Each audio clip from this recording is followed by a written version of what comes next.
मेरे प्यारे देशवासियों, आप सभी को 78वें स्वतंत्र दिवस की हार्दिक बधाई देता हूं। कई दशकों के संघर्ष व लाखों बलिदान के बाद गुलामी की जंजीरें टूटी और देश आजाद हुआ। स्वाधीनता आंदोलन में अनगिनत भारतीयों ने शहादत और कुर्बानी दी। हम स्वाधीनता आंदोलन के सभी नायकों को नमन करते हैं। महात्मा गांधी जी, पंडित जवाहरलाल नेहरू जी, सरदार वल्लभ भाई पटेल जी, नेताजी सुभाष चंद्र बोस, मौलाना आजाद, राजेंद्र प्रसाद जी, सरोजिनी नायडू जी और बाबा साहब अम्बेडकर जैसे अनगिनत राष्ट्र नायकों ने नए भारत के निर्माण में ऐतिहासिक भूमिका निभाई। गर्व से लहराता हमारा तिरंगा अनगिनत योद्धाओं एवं देश प्रेमियों के बलिदानों की याद दिलाते हैं, जो हंसते हंसते फांसी के फंदे में लटक गए या फिर अंग्रेजी सैनिकों के गोलियों के शिकार बने। आजादी की लड़ाई में सभी जाति, धर्म, संप्रदाय और क्षेत्र के लोगों ने हिस्सा लिया और हर आदमी अपना देश के लिए कुछ न कुछ त्याग किया। सभी प्रांत, भाषा, प्रदेश के लोग मिलकर एक सशक्त भारत राष्ट्र का निर्माण करते हैं। अनेकता में एकता हमारी ताकत है और एक कमजोरी नहीं है। कुछ लोग आज ये प्रचार करते हैं कि आजादी आसानी से मिल गई थी, पर हकीकत ये है कि लाखों लोगों ने कुर्बानी दी, अपना घर बार छोड़कर भटकते रहे। संपन्न घरों के लोग भी आजादी के लिए जिंदगी का बड़ा हिस्सा जेलों में काटा। क्रांतिवीर ने योगदान के याद करने और उनके विजन पर चलने की जगह आज के हुक्मरान विभाजनकारी सोच को बढ़ावा दे रहे हैं। वे केवल नफरत फैलाने की मंशा से विभाजन विभीषिका दिवस मनाते हैं।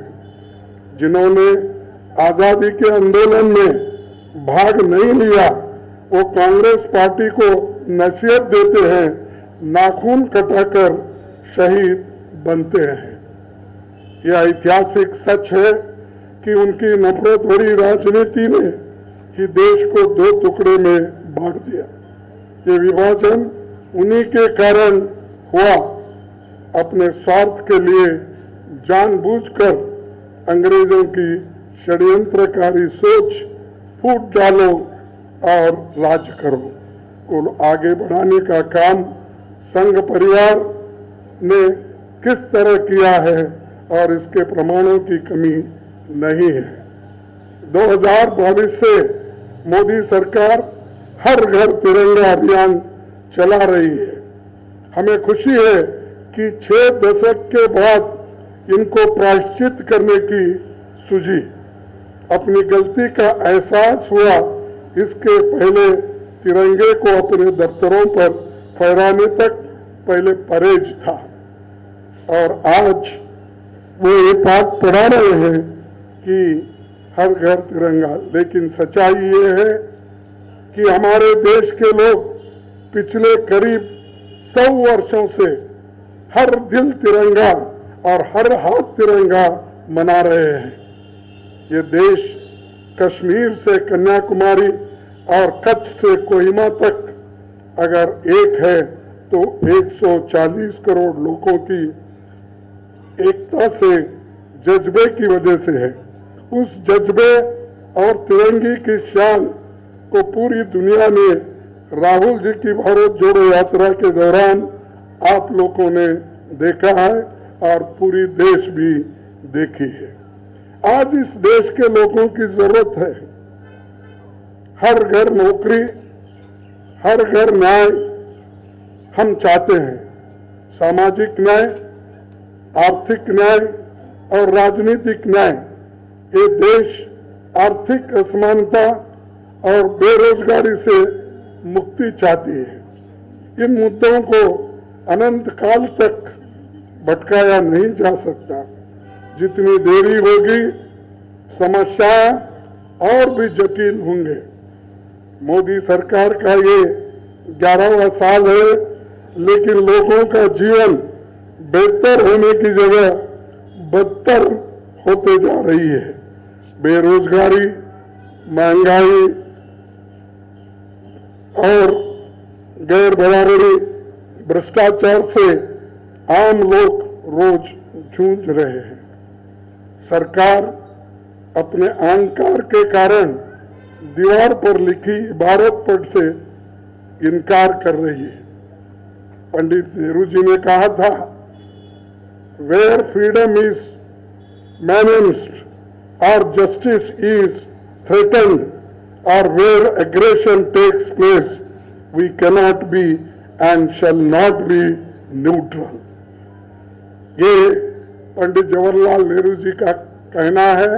इसीलिए जब कभी वक्त आता है, हम अपने आप को, देश को बचाने के लिए आगे बढ़ना चाहिए और न्यूट्रल बन के बैठने की आवश्यकता नहीं है। ये वार्निंग उन्होंने दिया था। मैं यहाँ से कांग्रेस के कार्यकर्ताओं को संदेश देना चाहता हूँ कि आप जनता के बीच बुनियादी मुद्दों को लेकर बने रहिए, उनकी परेशानी को सुनिए और उन्हें बताइए कि देश में बदलाव की हवा चल पड़ी है और उसमें आप ज्यादा से ज्यादा हिस्सा लेकर आगे बढ़े। लोग विपक्ष के नेता राहुल गांधी की तरफ नई आशा और उम्मीद से देख रहे हैं, क्योंकि उन्होंने जब भारत जोड़ो यात्रा की तब देश में जो एक नया जोश और नया एक स्पिरिट लोगों में आया, तो वो देखने के बाद देश में जरूर बदलाव आएगा। एक विश्वास लोगों को मिला है और उसका नतीजा भी आप देख रहे हैं कि जो हमारे 2024 के चुनाव में हमने कैसा हासिल किया। कांग्रेस पार्टी इस देश के लोगों के तरक्की और बेहतरी के लिए प्रतिबद्ध है। हमारी प्राथमिकता गरीब, दलित, आदिवासी, महिला, किसान, कमजोर वर्ग के लोग, युवा और मध्यम वर्ग के लोगों के लिए है। हम उन्हें अपनी योजनाओं के लक्ष्य के प्रथम पंक्ति में रखेंगे। हम सुनिश्चित करेंगे कि ये देश फिर से तरक्की के रास्ते पे आगे बढ़ेगा और हम सब कांग्रेस पार्टी की कार्यकर्ता और लोग इसमें बराबरी का हिस्सा लेकर देश को बचाएंगे। आप सभी को एक बार फिर से स्वतंत्रता दिवस पर शुभकामनाएं मैं देता हूं और मेरे अल्प भाषण को समाप्त करता हूं। जय हिंद, जय कांग्रेस।